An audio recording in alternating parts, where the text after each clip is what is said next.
10 rounds naglaban sa nila ni Benji Sorolla. Si Rahman, tinawat daw agad. Oh! Yun na mo yung kaliwa ni Condes. Si Rocco.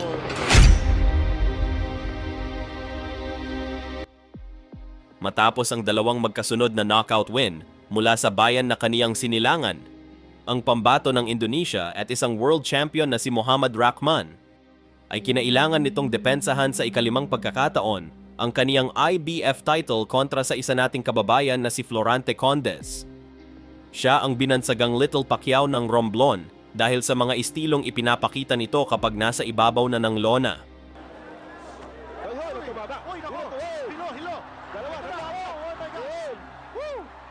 Grabe yun, oh. Oy, naku, wala na yan. Wala na. Lupay-pay na. Uy, pinibilangan pa ni Sayas. Wala na. Oh. Okay, that's it. Subalit sa pagkakataon na ito, hindi basta-basta ang kaniyang magiging laban. Sapagkat bukod sa ito ang unang laban nito sa labas ng ating bansa, ay heavy underdog din ang tingin kay Florante Condes ng karamihan. Walang nakikitang pag-asa na mananalo at lalampasuhin lamang ito ng isang world champion na si Muhammad Rahman, kung saan si Rahman ay napakalawak na ng karanasan bilang professional fighter maging sa mga naging world title fight nito. Taglay ang 61 na panalo at ang kalahati dito ay tinapos sa pamamagitan ng knockout. Habang si Florante Condes naman, bagamat may nakakatakot na knockout power at binansagan pa nga itong Little Pacquiao, ay hindi ito sapat sa mata ng mga boxing expert at alam nilang hindi nito kayang talunin ang pambato ng Indonesia, lalo pat ito ang unang subok ni Condes sa 12 rounds na bakbakan at kontra pa nga ito sa isang veteranong world champion na si Muhammad Rahman. Sa pagpasok ng first round upang mas malinaw, ang Pinoy nga po dito na si Condes ay nakasuot ng black with yellow trunks, habang red trunks naman ang suot ng Indonesian champion. Ministry of Sport ng India, 3,700. Natapos yung premyo ni Condes, hindi halos wala yata siya matatakitain niya. Totoo, dahil sabi nga ni Aldo, hotel namin, kami mismo nagluluto ng pagkain na si Condes, ang kinakain ay tamang pagkain at Naman. Although dito naman sa Indonesia, dahil panalo hindi naman makailangan buksan niya yung porket. Oo. At saka yung confidence level, yung mental outlook niya na, uy, kulang ako ng something. Pag mali ang pakiramdam Right, nakita mo, tumatama si Condes, tuwi pong tatama ang sunto ko. And by the way, just to give you an idea of the Jetspec, the pride of USA. Oo. Maka-aware din si Rahman ng power nito si Condes. Ang gulo ko sa kalye na ibang kalye. Thank you very much for watching us, as they say in Indonesia. Channel 4 dito nung 97 Southeast Asian Games. Mahilig sa sports, sa mga lalaki Condes, as pumapasok to. Katunayan nga, sa kanyang 11 na panalo, 18 ang knockout niya. Marami-rami na rin Na 10 rounds. 8 at saka 10, marami na. Sino? Si Condes. Oo. How 6 rounds, 10, hanggang maging 29 ang knockout niya. Hindi. Nag-uumpisa pa. 10 rounds naglaban sa nila ni Benji Sorolla. Si Rahman, tinawat daw agad.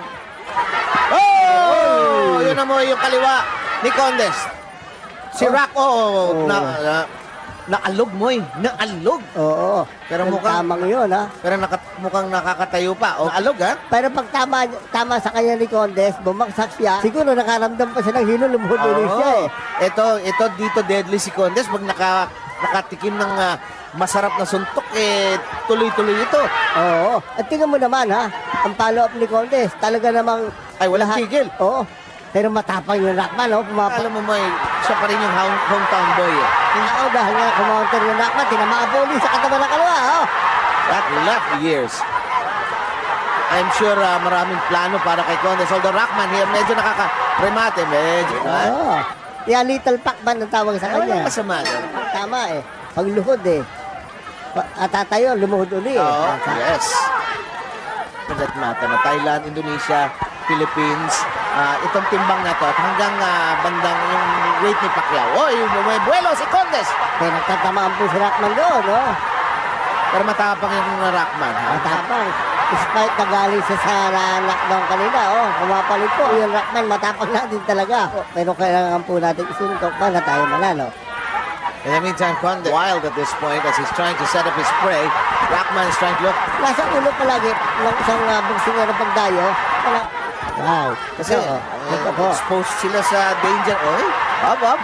May ginagaya ang lolo mo. Oo. So, napanood naman natin na ilang beses yan. Talagang paglaban ni Conde. Hello, momentum mo bagay. Oo. Pareho silang nakagano. Florante Condes continues to work the body of Rockman natin ang journey niya rito. May knockdown na po tayo. Well, ang Wow! isipo po, si Conde, sa katawan niya sinusuntok talaga yung si Rockman. Pero yung Rockman maganda magdepensa. Masdan mo. Oo. Moy, 70. Walang power. Pero, raming maluntok, oh. Kita mo, oh. Kaya the issue about the gloves, round 5 po tayo. So far, Florante Condes, tumayo. Kaling panay po ang follow-up niya, pero matapang po yung Rockman eh. Itaas, kinakatawan muna niya. Pag nakita niya nakabukas sa itaas, sa kanya sinusuntok sa mukha. Atake ng Condes yan, ibaba itaas, ha. So far, no low blow. Tignan mo pa protector ni Rockman mataas, oh. Tama kasi Condes dito sa laban na ito at papasok na po ang round 6. Totoo, pagka tayo dayong ganyan, Mission possible. We hope you're enjoying this Florante Condes. Weakness man si Condes. Anong basa mo rito? well, ang ano ko lang yung kapos ng Conde. Okay. Dahil nga, Okay. ang suntok niya, Diego, hindi napakatibay ng katawan ng Very Condes. very young fighter. In fact, that Moy, hindi pa nagka-train ito si Dipa, no? It's clear, he's younger at least than Rockman. Kamali siguro ang... Si Jerry kumakain siguro ng Filipino champion is making waves. Both fighters hooks. Kasi si Rockman naghahabol eh. Dahil Yes, alam niya, good point. ang sa kay Condes, kaya ngayon si Rockman alam. Bihirang-bihira ang headbutt doon, ano? Totoo. Ito po. Yung pala talaga sumuntok sila, no? Hindi nakatodo sa lalim. Nagko-conserve din siya ng energy. Oo, pero kita mo naman, Rockman. Rockman. Ay, makikita lahat yun. Sabagay, ang makita natin. In the meantime, Sarmiento with Moilanes here. We hope somebody very patient, ha? Alam mo, tingin ko nag-amateur fighter ito dati. Oo. Magandang... Alam, Asian game. siguro. Oh, good left hand that time. A left straight coming from Condes. He goes to the body now. He's got Rockman in a bit of trouble. He's looking for the opening. That right hand is there. The left is there as well. He goes to the body, but some punches, at least to parry off. Oh, good right hand coming from Rockman. Oh, Rockman with the initiative in this round 7. Halina sila eh, no? Kanina si Conde sa pumapasok. Within a minute to go in the 7th. 1-4. Happening in the... Yung mga upper na maisin ganun ni Rockman.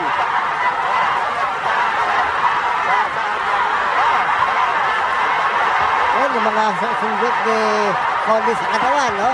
Kumaganti po naman si Rockman, yung mga upper sa mukha, oh. Oh, look at that. Connection by Rockman. Final 10 seconds.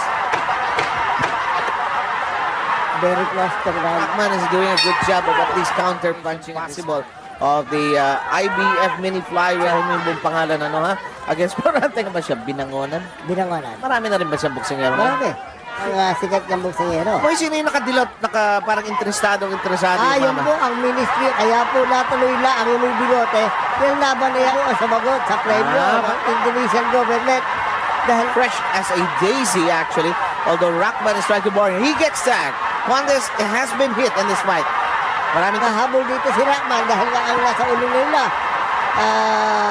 Dihado si Rockman dahil na-knockdown. This is going to be close, actually. Because I like the way Rockman is fighting back. At tingin ko yung Rockman, nag-scroll yan sa TV rin. At nakita ko po, marami ko may kaya sabi yung si Aldo, tingin ko malalabang ko yung maganda doon. Kailangan, tamaan nyo na maganda ito dahil mitibay din. I agree. At saka alam mo, yung misconception, manipis. Ano ba ganyan? 71 fights na, no? Marami nang napin. Kuminsan dulo ng suntok lang, meron na eh. Makakapagpatumba. Sport, nakatayo na po. At saka may sinasabi, championship featuring Florante Condes in the black. Yan ang kanila. At saka mahilig sa martial arts yan. Yan naman pati naman sa boxing, ito pong Indonesia. Si Condes. Medyo may pagka-wild kuminsan ito eh. Ginagamit niya yung ring parang sandalan, ano ha? Rupa-dup ha, para si Ali. At saka si nung kay Foreman nun, ano ha? Well, si Condes po, dahil nga po pinasakamaan din naman sa katawan, no? Responding to the action, they want their champion to look for the opening. slugger ka, nakakaubos ng hangin yan, ha? Oo. Yung mga suntok na hindi ko matama, Seb. Yes. Ako, ano yan, ha? Yun, ganon. Pero kung minsan masakit sa shoulder area yan, ha? Pag yung overextended yan, masakit yan. Totoo. Maring hindi niya nararamdaman ngayon, pero mamaya, ay, ang sakit yan. Well, si Condes, hindi nadain niya, tapos hala. Making this presentation very possible. Alam niya kung wala ho tayo napapanood ng mga malalaking boxing events. Totoo po. Maraming po salamat sa dalawa nating magigiting na. Wala pa, bago lang yan. Mga junior lightweight pa lang noon. Yun na yata kay Hedgepet. Yun, Baka naman kasi kanya pero ang counter sa kanya, saka, round 10 puta kanya, commissioner. ang ating network. Oo, ulo mo. Yun lang. Oo, timo. Oo. Pag right cross, tumatarget naman. Oo.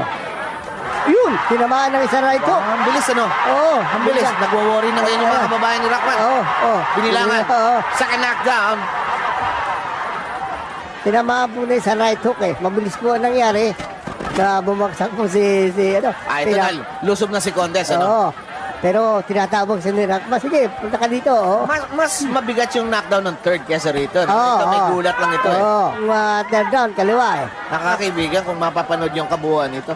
May mga dancer pa nga sa umpisa ito, eh. Yung Rockman may desire sa record niya mo yan. 5 lang. Kahit nagaling sa knockdown. Oo. Alam mo, Seb, tingin ko mas sa 10th round. Kasi ng third round, bumagsak, tumayo, Po niya, dalawa ng baksak niya, lahat medyo baka mag-fly away yung kanyang corona. hindi away kalye, pero pasok siya, oh. Nasa loob siya, oh. Oo. Bakit ang mukha niya? Nervous yan. So, dahil major sponsor po ni Condes ang tandang niya. Kaya naman pala niya set up. Gumising. So, si Rockman, pero kumanti po Pero ngayon. kay Rockman, isang solid na atake sa katawan ni Condes, eh. No? Hindi siya maka-atake Kaya na medyo pagod yung Condes.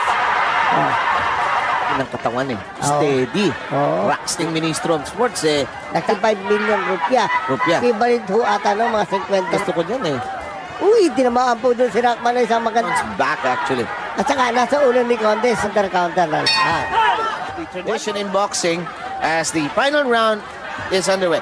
Short punches sa katawan ni Condes. Marami pa mga suntok si Condes ang hindi tumatama. At By the cheerleader. para maging mag-cheer Magising, parang oo. lang Siyempre naman. Oo. Indonesia, ng gobyerno nila ha, dahil naman ng mga tao. Makasuntok mo yan. Wala talagang power. Merong punching. There lies the difference. Lalim nun. Alam mo kasi sa bilis na dyan, kita mo ang bilis ng kamay ng Rockman sa hindi pa kakalagay ng... Sting at this point.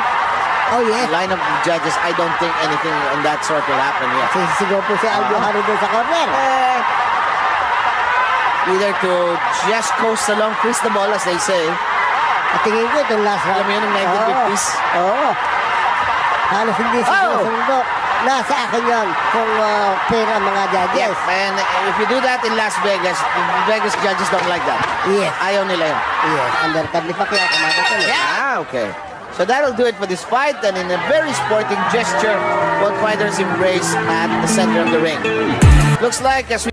Sa naganap na naging bakbakan na ito, sa harap mismo ng mga boxing fans, ay hindi nila inaasahan na masasaksihan nila ang pagkabigo ng kanilang ipinagmamalaking world champion. Kung saan matapos pabagsakin ni Condes ang kaniyang kalaban sa round 3 at round 10, ay nagawa niya ring manalo sa pamamagitan ng isang split decision.